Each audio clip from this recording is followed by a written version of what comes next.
정부의 의대 정원 확대 반발에 의사단체가 어제부터 총파업에 돌입한 가운데 강대강 대치가 이어지고 있습니다. 정부의 업무 개시 명령에 대학병원 전공의들은 사직서 제출도 불사하겠다고 맞서고 있습니다. 특히 환자 있는 가정에서 걱정이 많으실 텐데 취재 기자와 함께 자세한 상황 알아보겠습니다. 신윤철 기자 나와 있습니다. 자, 신 기자, 일단 지금 상황이 어떻게 진행되고 있습니까? 네, 이 벼랑 끝 싸움으로 치닫는 분위기입니다. 이 인턴 레지던트 등 전공의들을 대표하는 대한전공의협의회는 어제 코로나19 진료를 자원봉사 형식으로 전환하겠다 이렇게 밝혔습니다. 이 정부가 어제 수도권 전공의와 전의들에게 내린 업무 개시 명령에 불응하는 건데요.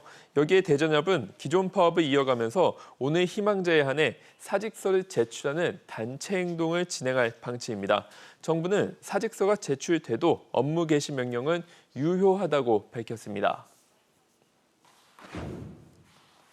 집단적인 파업의 한 일환으로서 제시되는 사직서의 경우에는 여전히 의료법 제59조 2항에 따른 정당한 사유 없이 진료를 중단하는 것에 해당한다고 볼 여지가 분명히 있고 업무 개시 명령을 발령할 수 있다는 판단이 있습니다. 네, 실제 의료 현장의 혼란은 어느 정도인가요? 네, 이 큰 병을 앓고 계신 분들이 좀 걱정이 크실 것 같습니다. 이 보건복지부 집계에 따르면 어제 전국 동네 병원 10곳 중 한 곳이 문을 닫았고 이 사전조사된 오늘과 내일 휴진 신고는 각각 6%와 5%인데요. 하지만 전공의들이 주로 근무하는 대형 병원에서는 수술 건수가 평소의 절반 수준으로 뚝 떨어졌습니다. 그리고 대학병원 응급실도 진료 차질을 빚었는데요. 이 의사가 부족해 신규 입원이 막히자 일부 병원 응급실에 환자가 쏠리는 현상이 발생한 겁니다.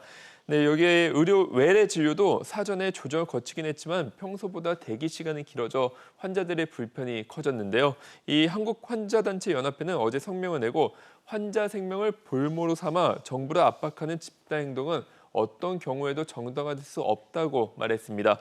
정세균 국무총리도 무단으로 현장을 떠난 전공의 등의 법이 허용하는 최대한의 제재 조치를 신속히 단행하겠다며 의료계 파업에 대한 강경 대응 방침을 밝혔습니다. 네, 그리고 코로나19 관련 상황도 좀 짚어보겠습니다. 국회가 셧다운이 됐습니다. 네, 어제 국회에 출입하는 기자 한 명이 확진 판정을 받았습니다.